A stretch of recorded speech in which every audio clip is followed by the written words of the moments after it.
Viola Ardone, et vous êtes accompagnée par notre traductrice Laura Brignon qui va nous permettre d'échanger. Merci beaucoup. Rosanna Gasboro. Pardon, excusez-moi. C'est la traductrice du livre, Laura Brignon. J'ai un petit peu anticipé. J'ai grand plaisir à vous accueillir, Viola Ardone, avec ce nouveau titre, Le Choix, qui n'est pas votre premier ouvrage.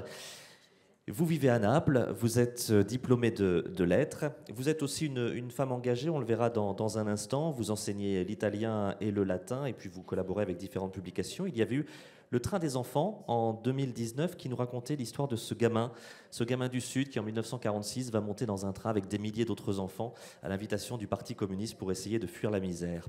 Là encore, nous sommes dans une période passée puisque nous sommes dans les années 60, nous sommes en Sicile.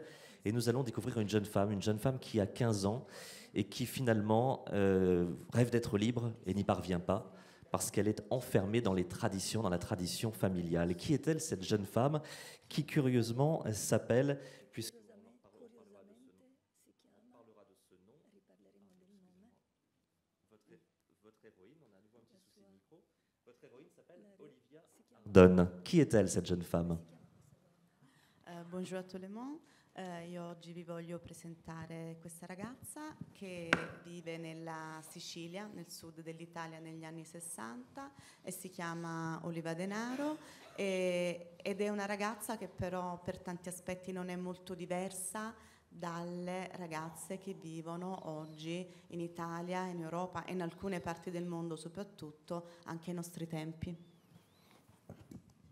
Bonjour. Je vais vous présenter aujourd'hui une jeune fille qui vit en Sicile dans les années 60. Elle s'appelle Oliva Denaro et elle n'est pas très différente des filles qui vivent aujourd'hui en Italie, en Europe et surtout dans certaines régions du monde. Ho voluto dare a questa ragazza l'anagramma del mio nome. Oliva Denaro è l'anagramma di Viola Ardone proprio per sottolineare questo.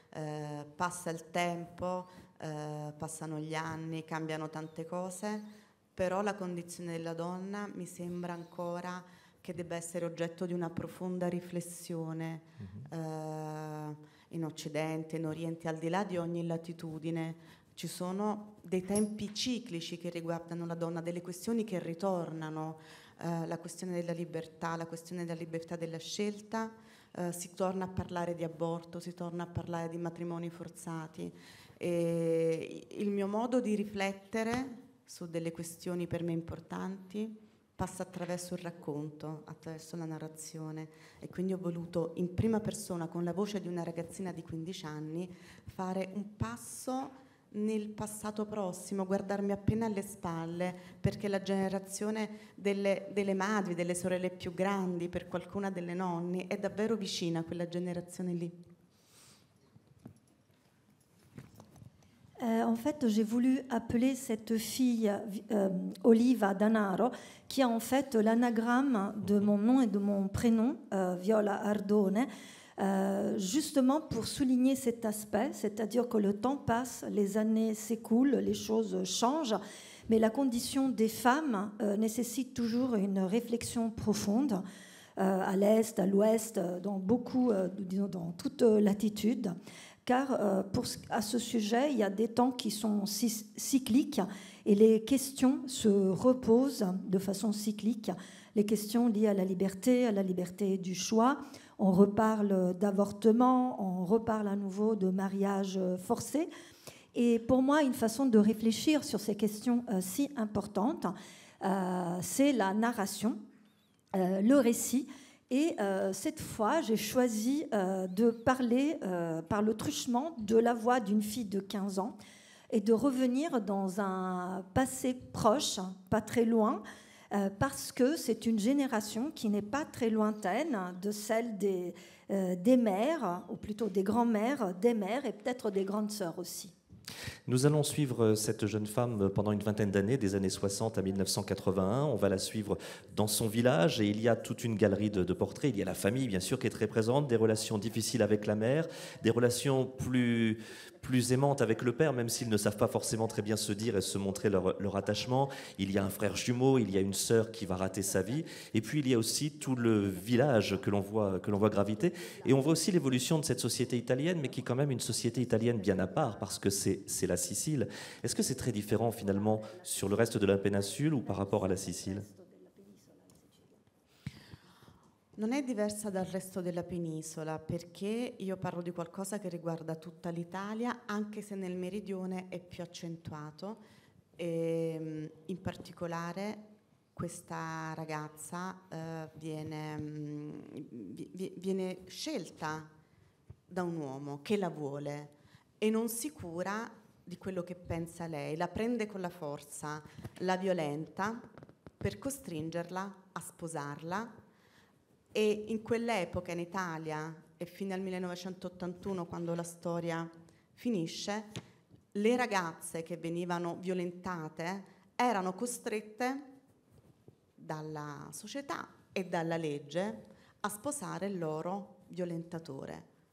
E questa legge è stata in vigore fino a poco tempo fa, fino all'81. Ce n'est pas très différent par rapport au reste de la péninsule. Ce dont je parle, en fait, concerne l'Italie tout entière, même si c'est plus prononcé dans le sud de l'Italie.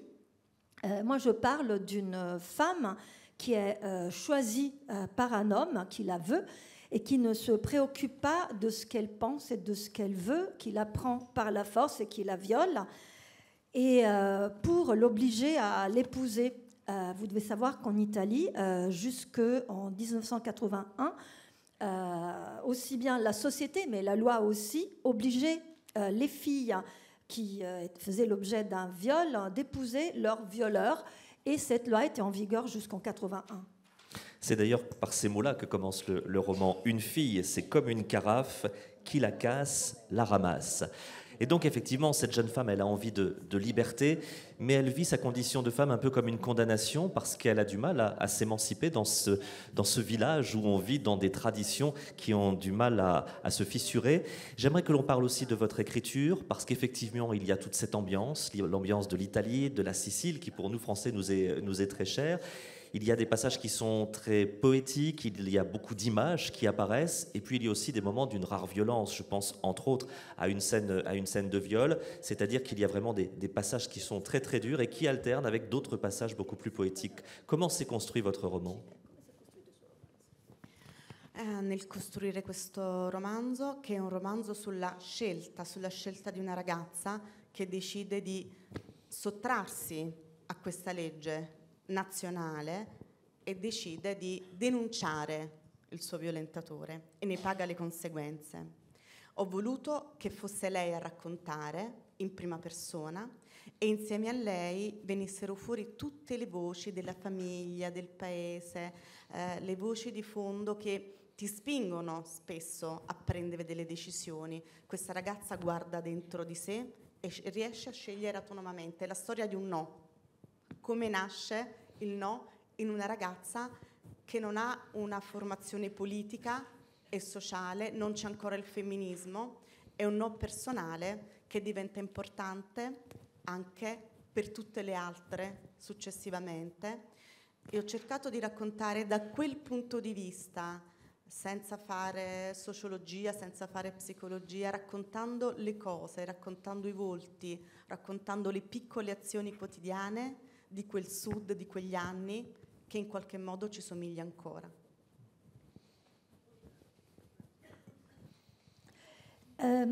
La construction de ce roman s'est faite autour du choix d'une fille.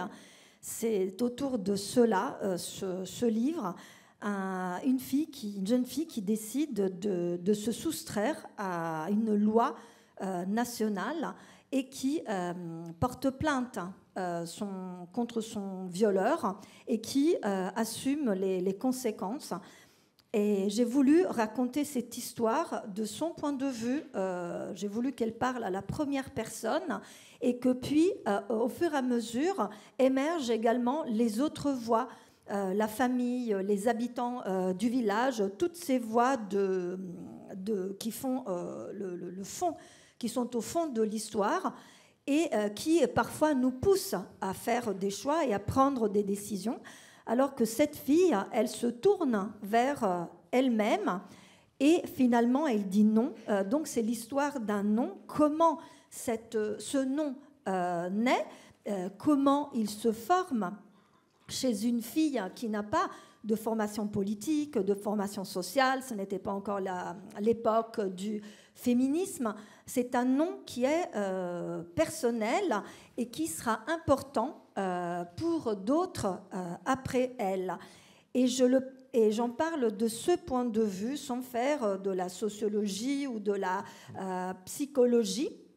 Je voulais simplement montrer les visages, les actions, tout ce qui se passe dans le sud de l'Italie qui nous ressemble encore. Alors vous l'avez dit, c'est un roman en 4 parties. Les 3 premières parties, c'est Oliva qui raconte son histoire, 20 années pour mener un combat, pour rendre justice face à cette situation de femme dans le sud de l'Italie. Elle n'est pas seule puisqu'il y a quand même des personnages qui l'accompagnent. Et il y a la place du père qui est importante parce qu'ils ne savent pas se dire qu'ils s'aiment, mais néanmoins on sent que l'affection est là. Mon père, il reste souvent tout silence et je ne sais jamais ce que je dois faire pour obtenir son amour. Pourquoi cette relation père-fille était-elle importante à mettre en lumière dans ce roman? Mi piaceva creare la figura di un padre diverso dallo stereotipo del padre padrone meridionale che decide per tutti. Qui c'è un padre dolce, un padre morbido, un padre che ascolta, che guarda la figlia, i suoi figli, ed è un padre traghettatore che accompagna la figlia a individuare il suo desiderio, che cosa vuole. Lui la osserva e la segue la sua direzione. Quando questa ragazza, Oliva Denaro, rifiuta di sposare il suo violentatore, letteralmente cambia strada mentre sta andando con tutta la famiglia a incontrare quest'uomo che le ha fatto del male, si gira e se ne va, cambia strada e lui la segue, questo padre la sostiene. Nell'ultima parte del libro, alla voce narrante di Oliva in prima persona, si unisce quella del padre e scopriamo tutto il suo mondo interiore, tutta la forza di quest'uomo apparentemente così mite e silenzioso. È un personaggio per me molto importante.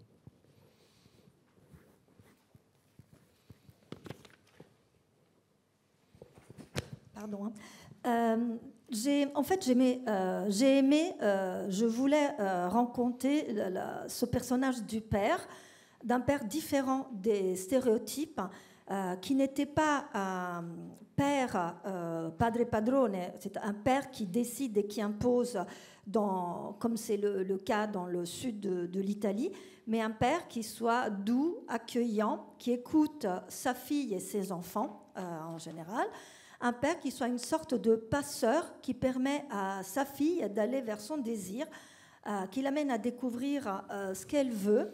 Un père qui l'observe, qui la suit et qui, même lorsque elle dit non au mariage avec son violeur, et lorsque, avec le cortège de la famille, ils vont rencontrer la famille de l'autre, Oliva change de direction et son père la suit en fait. Et en quelque sorte, et donc dans la dernière partie du livre, à côté du narrateur qui est Oliva, on entend aussi la voix de son père qui lui donne de la force. Et on découvre aussi sa force intérieure. Et on découvre ce que voulaient dire ces silences, et on découvre finalement ce qu'était ce père silencieux. Et c'est vrai que ce personnage du père, il est important parce qu'il montre aussi une évolution de la société. Finalement, Viola Ardone, vous l'avez expliqué en préambule, votre héroïne s'appelle Oliva Deron, donc c'est l'anagramme de votre nom. Vous dédicacez votre ouvrage à vos parents. Alors ce livre, c'est quoi? C'est un roman sociétal, c'est un hommage à la famille, c'est un livre manifeste, c'est un livre militant?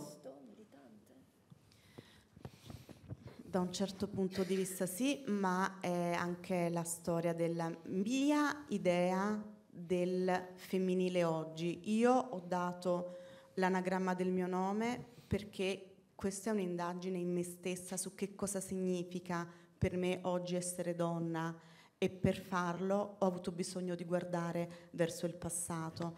Ho messo in questa storia tutta me stessa, quello che io sentivo durante l'adolescenza, ma c'è anche un'altra ragione, che io sono convinta che ancora oggi la storia di una donna è la storia di tutte le donne. C'è questa idea di solidarietà femminile, e anche se questa violenza è successa a questa ragazza tanti anni fa, è come un campanello d'allarme che suona ancora per tutte noi, e quindi è un mio modo per manifestare che la storia delle donne è un unico filo rosso che va dal passato e arriva fino al presente, e che consegniamo alle ragazze di domani.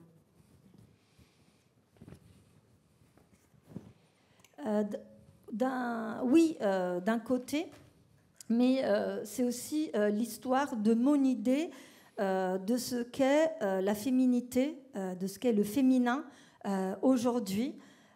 C'est une sorte d'enquête en moi-même, et sur ce que signifie aujourd'hui pour moi que d'être femme. Et pour ce faire, je me suis tournée vers le passé. Et dans cette histoire, j'ai mis toute moi-même, ce que j'ai pensé pendant mon adolescence, et aussi parce que je pense que l'histoire d'une femme, c'est l'histoire de toutes les femmes, de la solidarité entre les femmes, et cette violence qu'une femme a subie dans le passé, c'est une chose qui peut concerner nous toutes. Et c'est pour moi l'histoire des femmes, c'est une même histoire, un fil rouge qui part du passé et qui va vers le présent, et qu'on remet aux femmes de demain. Par le sujet et par l'écriture, ce livre est une véritable réussite. Je voudrais saluer le travail de traduction donc de Laura Brignon. Vous remercier, Viola Ardone, de votre présence avec nous ce matin, et puis remercier aussi Rosanna Gasbarro qui nous accompagnait. Merci à toutes les deux. Merci à vous. Merci. Grazie Rosanna.